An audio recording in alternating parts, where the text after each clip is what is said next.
Chapter 6 Gilderoy Lockhart. The next day, however, Harley barely grinned once. Things started to go downhill from breakfast in the great hall. The four long house tables were laden with tureens of porridge, plates of kippers, mountains of toast, and dishes of eggs and bacon. Beneath the enchanted ceiling, today a dull gray cloud. Harry and Ron sat down at the Gryffindor table next to Hermione, who had her copy of Voyages with Vampires propped open against a milk jug. There was a slight stiffness in the way she said morning, which told Harry that she was still disapproving of the way they had arrived. Neville Longbottom, on the other hand, greeted them cheerfully. Neville was a round-faced and accident-prone boy with the worst memory of anyone Harry's ever met. "Mail's due any minute. I think Gran's sending a few things I forgot." Harry had just only started his porridge when, sure enough, there was a rushing sound overhead, and 100 or so owls streamed in, circling the hall and dropping letters and packages into the chattering crowd. A big lumpy package bounced off Neville's head, and a second later, something large and gray fell into Hermione's jug, spraying them all with milk and feathers. "Errol!" said Ron, pulling the bedraggled owl out by the feet. Errol slumped unconscious onto the table, his legs in the air and a damp red envelope in his beak. "Oh no," Ron gasped. "It's all right, he's still alive," said Hermione, prodding Errol gently with the tip of her finger. "It's not that, it's that." Ron was pointing at the red envelope. It looked quite ordinary to Harry, but Ron and Neville were both looking as if they expected it to explode. "What's the matter?" said Harry. She sent me a howler," said Ron faintly. "You better open it, Ron," said Neville in a timid whisper. "It'll be worse if you don't. My Gran sent me one once and I ignored it." He gulped. "It was horrible." Harry looked at their petrified faces to the red envelope. Or looked from their petrified faces to the red envelope. "What's a howler?" he said, but Ron's whole attention was fixed on the ladder, which had begun to smoke at the corners. "Open it," Neville urged. "It'll be over in a few minutes." Ron stretched out, shaking hand, eased the envelope from Errol's beak, and slid it open. Neville stuffed his fingers in his ear. A split second later, Harry knew why. He thought for a moment it had exploded. A roar of a sound filled the huge hall, shaking dust from the ceiling. "Stealing the car! I wouldn't have been surprised if they expelled you. You wait till I get a hold of you. I don't suppose you stopped to think what your father and I went through when we saw it was gone." Mrs. Weasley's yells, 100 times louder than usual, made the plates and spoons rattle on the table and echoed deafeningly off the stone walls. People throughout the hall were swiveling around to see who had received the howler, but Ron sank so low in his chair that only his crimson forehead could be seen. "Letter from Dumbledore last night. I thought your father would die of shame. We didn't bring you up to behave like this. You and Harry could have both died." Harry had been wondering when his name was going to crop up. He tried very hard to look as though he couldn't hear the voice that was making his eardrums throb. "Absolutely disgusted. Your father's facing an inquiry at work. It's entirely your fault, and if you put another toe out of line, we'll bring you straight back home." A ringing silence fell. The red envelope, which had dropped from Ron's hands, burst into flames and curled into ashes. Harry and Ron sat stunned, as though a tidal wave had just passed over them. A few people laughed, and, gradually, a babble of talk broke out again. Hermione closed Voyages with Vampires and looked down at the top of Ron's head. "Well, I don't know what you expected, Ron, but you—" "Don't tell me I deserved it," snapped Ron. Harry pushed his porridge away. His insides were burning with guilt. Mr. Weasley was facing an inquiry at work, after all Mr. and Mrs. Weasley had done for them over the summer. But he had no time to dwell on this. Professor McGonagall was moving along the Gryffindor table, handing out course schedules. Harry took his and saw that they had double herbology with the Hufflepuffs first. Harry, Ron, and Hermione left the castle together, crossed the vegetable patch, and made for the greenhouse where the magical plants were kept. At least the howler had done one good thing. Hermione seemed to think they had now been punished enough and was being perfectly friendly again. As they neared the greenhouses, they saw the rest of the class standing outside, waiting for Professor Sprout. Harry, Ron, and Hermione had only just joined them when she came striding into view across the lawn, accompanied by Gilderoy Lockhart. Professor Sprout's arms were full of bandages, and with another twinge of guilt, Harry spotted the whomping willow in the distance, several of its branches now in slings. Professor Sprout was a squat little witch who wore a patched hat over her flyaway hair. There was usually a large amount of earth on her clothes, and her fingernails would have made Aunt Petunia faint. Gilderoy Lockhart, however, was immaculate in sweeping robes of turquoise, his golden hair shining under a perfect positioned turquoise hat with gold trimming. "Oh, hello there," he called, beaming around at the assembled students. "Just been showing Professor Sprout the right way to doctor a Whomping Willow, but I don't want you running away with the idea that I'm better at herbology than she is. I just happen to have met several of these exotic plants on my travels." "Greenhouse 3 today, chaps," said Professor Sprout, who was looking distinctly disgruntled, not at all her usual cheerful self. There was a murmur of interest. They'd only ever worked in Greenhouse 1 before. Greenhouse 3 housed far more interesting and dangerous plants. Professor Sprout took a large key from her belt and unlocked the door. Harry caught a whiff of damp earth and fertilizer mingling with the heavy perfume of some giant umbrella-sized flowers dangling from the ceiling. He was about to follow Ron and Hermione inside when Lockhart's hands shot out. "Harry, I've been wanting a word. You don't mind if he's a couple minutes late, do you, Professor Sprout?" Judging by Professor Sprout's scowl, she did mind, but Lockhart said, "That's the ticket," and closed the greenhouse door in her face. "Harry," said Lockhart, and his large white teeth gleaming in the sunlight as he shook his head. "Harry, Harry, Harry." Completely nonplussed, Harry said nothing. "When I heard, well, of course, it was all my fault. Could have kicked myself." Harry had no idea what he was talking about. He was about to say so when Lockhart went on. "Don't know when I've been more shocked, flying a car to Hogwarts? Well, of course, I knew at once why you'd done it. Stood out for a mile. Harry, Harry, Harry." It was remarkable how he could show every one of those brilliant teeth even when he wasn't talking. "Gave you a taste for publicity, did I?" said Lockhart. "Gave you the bug. You got onto the front page of the paper with me and you couldn't wait to do it again." "Oh, no, Professor C." "Harry, Harry, Harry," said Lockhart, reaching out and grasping his shoulder. "I understand. Natural to want a bit more once you've had that first taste, and I blame myself for giving you that, because it was bound to go to your head. But see here, young man, you can't start flying cars to try to get yourself noticed. Just calm down, all right? Plenty of time for that when you're older. Yes, yes, I know what you're thinking. It's right for him. He's an internationally famous wizard already. But when I was 12, I was just as much of a nobody as you are now. In fact, I'd say he's even more of a nobody. I mean, a few people have heard of you, haven't they? All that business with he who must not be named." He glanced at the lightning scar on Harry's forehead. I know, I know. It's not quite as good as winning Which Weekly's Most Charming Smile award 5 times in a row, as I have, but it's a start, Harry. It's a start." He gave Harry a hearty wink and strode off. Harry stood stunned for a few seconds, then, remembering he was supposed to be in the greenhouse, opened the door and slid inside. Professor Sprout was standing behind a trestle branch in the center of the greenhouse. About 20 pairs of different colored earmuffs were lying on the bench. When Harry had taken his place between Ron and Hermione, she said, "We'll be repotting mandrakes today. Now, who can tell me the properties of the mandrake?" To no one's surprise, Hermione's hand was the first in the air. "Mandrake, or Mandragoria, is a powerful restorative," said Hermione, sounding as usual as though she had swallowed the textbook. "It used to return people who have been transfigured or cursed to their original state." "Excellent. 10 points to Gryffindor," said Professor Sprout. "The mandrake forms an essential part of most antidotes. It is also, however, dangerous. Who can tell me why?" Hermione's hand narrowly missed Harry's glasses as it shot up again. "The cry of the mandrake is fatal to anyone who hears it," she said promptly. "Precisely. Take another 10 points," said Professor Sprout. "Now, the mandrakes we have here are still very young." She pointed to the row of deep trays as she spoke, and everyone shuffled forward for a better look. 100 or so tuffy little plants, purplish green in color, were growing there in rows. They looked quite unremarkable to Harry, who didn't have the slightest idea of what Hermione meant by the cry of the mandrake. "Everyone take a pair of earmuffs," said Professor Sprout. There was a scramble as everyone tried to seize a pair that wasn't pink and fluffy. "When I tell you to put them on, make sure your ears are completely covered," said Professor Sprout. "When it is safe to remove them, I will give the thumbs up. Right? Earmuffs on." Harry snapped the earmuffs over his ears. They shut out sound completely.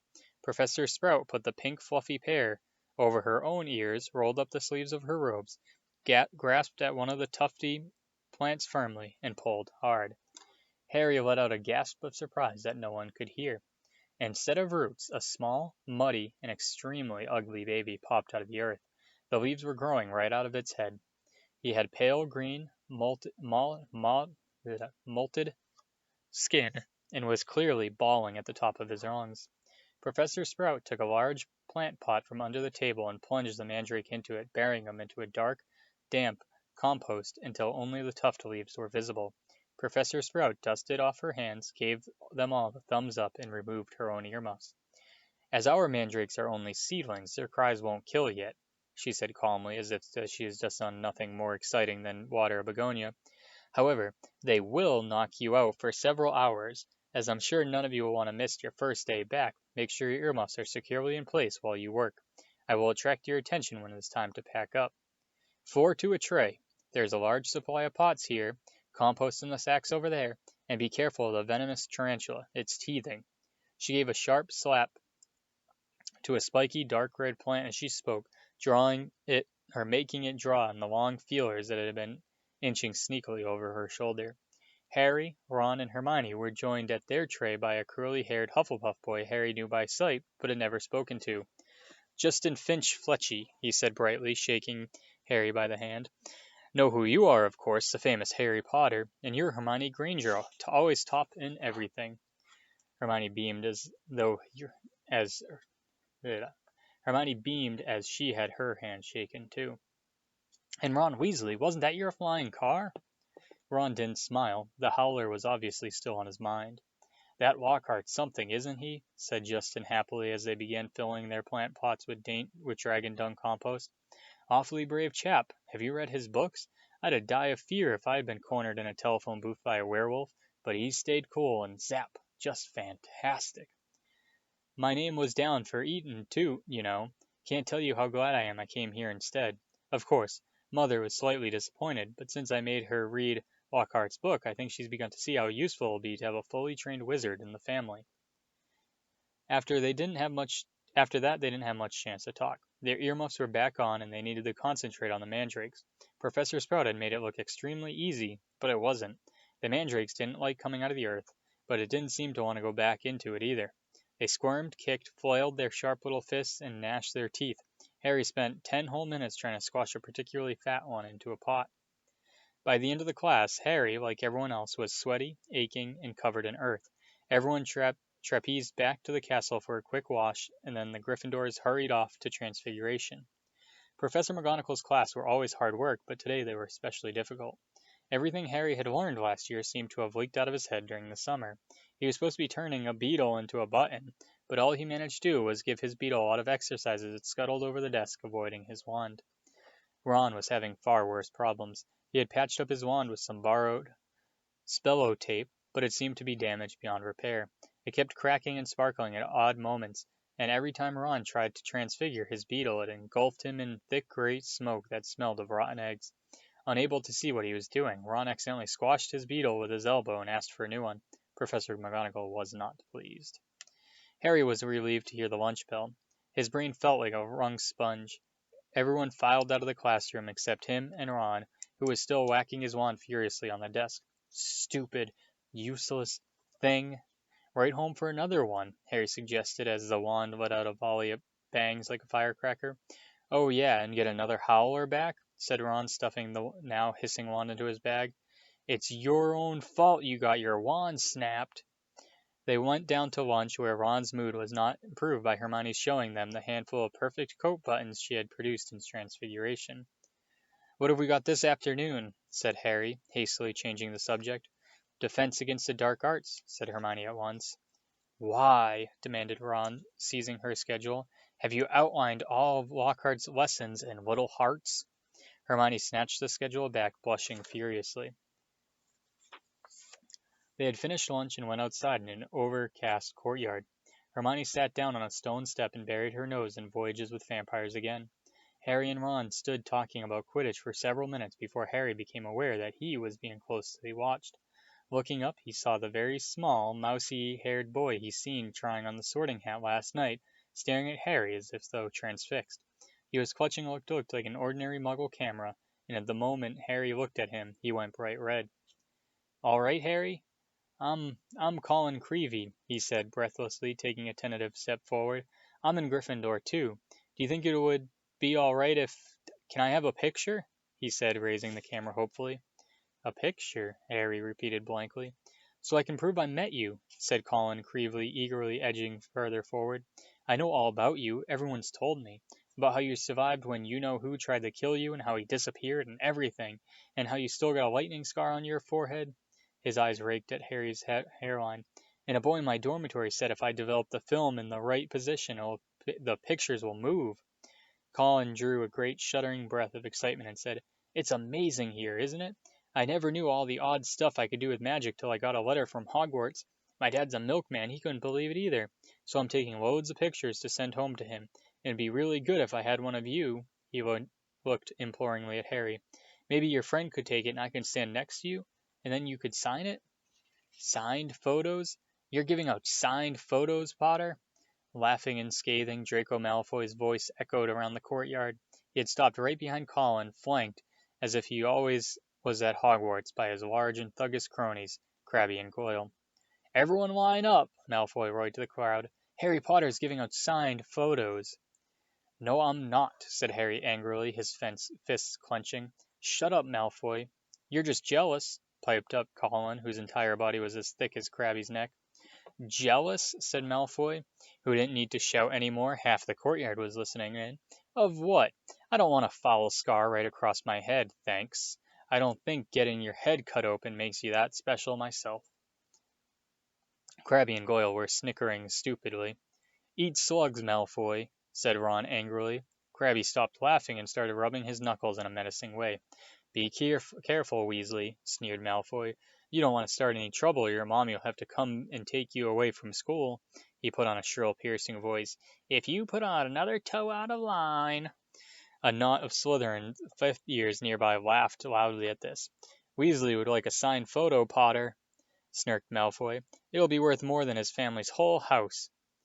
Ron whipped out his spell-taped wand, but Hermione shut Voyages with Vampires and snapped and whispered, "Look out!" "What's all this? What's all this?" Gilderoy Lockhart was striding towards them with turquoise robes swirling behind him. "Who's giving out signed photos?" Harry started to speak, but he was cut short as Lockhart flung an arm around his shoulders and thundered jovially, "Shouldn't have asked. We meet again, Harry." Pinned to Lockhart's side and burning with humiliation, Harry saw Malfoy slide smirking back into the crowd. "Come on then, Mr. Creevey," said Lockhart, beaming at Colin. "A double portrait. You can't do better than that, and then we'll both sign it for you." Colin fumbled for his camera and took the picture as the bell rang behind them, signaling the start of afternoon classes. "Off you go, move along there," Lockhart called to the crowd, and he set off back to the castle with Harry, who was wishing he knew a good vanishing spell, still clasped to his side. "A word to the wise, Harry," said Lockhart, paternally, as they entered the building through the side door. "I covered up for you back there with young Creevey. If he was photographing me, too, your schoolmates wouldn't think you're setting yourself up so much." Deaf to Harry's stammers, Lockhart swept him down a corridor lined with staring students and up a staircase. "Let me just say that handing out signed pictures at this stage of your career isn't sensible. Looks a tad big-headed, Harry, to be frank. There may well come a time when, like me, you'll need to keep a stack handy wherever you go, but," he gave a little chortle, "I don't think you're quite there yet." They had reached Lockhart's classroom, and he let Harry go at last. Harry yanked his robe straight and was headed for his seat at the very back of the class, where he busied himself piling all 7 of Lockhart's books in front of him, so he could avoid looking at the real thing. The rest of the class came clattering in, and Ron and Hermione sat down on either side of Harry. "You could have fried an egg on your face," said Ron. "You better hope Creevey doesn't meet Ginny here. They'll be starting a Harry Potter fan club." "Shut up," snapped Harry. The last thing he needed was for Lockhart to hear the phrase Harry Potter fan club. When the whole class was seated, Lockhart cleared his throat loudly and silence fell. He reached forward, picked up Neville Longbottom's copy of Travels with Trolls, and held it up to show his own winking portrait on the front. "Me," he said, pointing to it and winking as well. "Gilderoy Lockhart, Order of the Merlin, 3rd class, honorary member of the Dark Force Defense League, and 5 times winner of Witches Weekly's Most Charming Smile Award. But I don't talk about that. I didn't get rid of the Bandon Banshee by smiling at her." He waited for them to laugh. A few people smiled weakly. "I see you all bought a complete set of my books. Well done. I thought we'd start in today with a little quiz. Nothing to worry about, just to check how well you've read them, how much you've taken in." When he had handed out the test papers, he returned to the front of the class and said, "You have 30 minutes. Start now." Harry looked down at his paper and read: 1. What is Gilderoy Lockhart's favorite color? 2. What is Gilderoy Lockhart's secret ambition? 3. What, in your opinion, is Gilderoy Lockhart's greatest achievement to date? And on it went, over 3 sides of paper, right down to 54. When is Gilderoy Lockhart's birthday, and what would his ideal gift be? Half an hour later, Lockhart collected the paper and rifled through them in front of the class. Tut, tut. Hardly any of you remember that my favorite color is lilac. I say so in Year with the Yeti, and a few of you need to read Wanderings with Werewolves more carefully. I clearly state in Chapter 12 that my ideal birthday gift would be a harmony between all magic and non-magic peoples, although I wouldn't say no to a large bottle of Ogden's Old Fire whiskey. He gave them another roguish wink. Ron was now staring at Lockhart with an expression of disbelief on his face. Seamus Finnegan and Dean Thomas, who were sitting in the front, were shaking with silent laughter. Hermione, on the other hand, was listening to Lockhart with rapt attention and gave a start when he mentioned her name. But Miss Hermione Granger knew my secret ambition to rid the world of evil and market my own range of hair care products, or potions. Good girl, in fact, he flipped her paper over. Full marks. Where is Miss Hermione Granger? Hermione raised a trembling hand. Excellent, beamed Lockhart. Quite excellent. 10 points for Gryffindor. And so, to business. He bent down behind his desk and lifted a large, covered cage onto it. Now, be warned. It is my job to arm you against the foulest creatures known to wizard kind. You may find yourselves facing your worst fears in this room. Know only that no harm can befall you whilst I'm here. All that I ask is that you remain calm. In spite of himself, Harry leaned around his pile of books for a better look at the cage. Lockhart placed a hand on the cover. Dean and Seamus had stopped laughing now. Neville was cowering in a front row seat. I must ask you not scream, said Lockhart in a low voice. It might provoke them. As the whole class held its breath, Lockhart whipped off the cover. Yes, he said dramatically. Freshly caught Cornish pixies. Seamus Finnegan couldn't control himself. He let out a snort of laughter that even Lockhart couldn't mistake for a scream of terror. Yes, he smiled at Seamus. Well, they're not very dangerous, are they? Seamus choked. Don't be so sure, said Lockhart, waggling a finger annoyingly at Seamus. Devilish tricky little blighters they can be. The pixies were electric blue and about 8 inches high, with pointed faces and voices so shrill as like listening to a lot of budgies arguing. The moment the cover had been removed, they had started jabbering and rocketing around, rattling the bars and making bizarre faces at the people nearest them. Right then, Lockhart said loudly. Let's see what you make of them, and he opened the cage. It was pandemonium. The pixies shot in every direction like rockets. 2 of them seized Neville by the ears and lifted him out onto the air. Several shot straight through the window, showering the back row with broken glass. The rest proceeded to wreck the classroom more efficiently than a rampaging rhino. They grabbed ink bottles and sprayed the class with them, shredded books and papers, tore pictures from the wall, upended the wastebasket, grabbed bags and books and threw them out of the smashed windows. Within minutes, half the class was sheltering under desks, and Neville was swinging from an iron chandelier in the ceiling. Come on now, round them up, they're only pixies, Lockhart shouted. He rolled up his sleeves, brandished his wand, and bellowed, Pescipsi per Pesternomi. It had absolutely no effect. One of the pixies seized his wand and threw it out of the window too. Lockhart gulped and dived under his own desk, narrowly avoiding being squashed by Neville, who fell a second later as the chandelier gave way. The bell rang, and there was a mad rush towards the exit. In the relative calm that followed, Lockhart straightened up, caught sight of Harry, Ron, and Hermione, who were almost at the door, and said, Well, I'll ask you 3 just to nip the rest of them back into their cage. He swept past them and shut the door quickly behind him. Can you believe him? Roared Ron as one of the remaining pixies bit him painfully on the ear. He just wants us to give us some hands-on experience, said Hermione, immobilizing 2 pixies at once with a clever freezing charm and stuffing them back in their cage. Hands-on, said Harry, who was trying to grab a pixie dancing out of reach with its tongue out. Hermione, he didn't have a clue what he was doing. Rubbish, said Hermione. You've read his books, all those amazing things he's done. He says he's done, says Ron. End of chapter 6.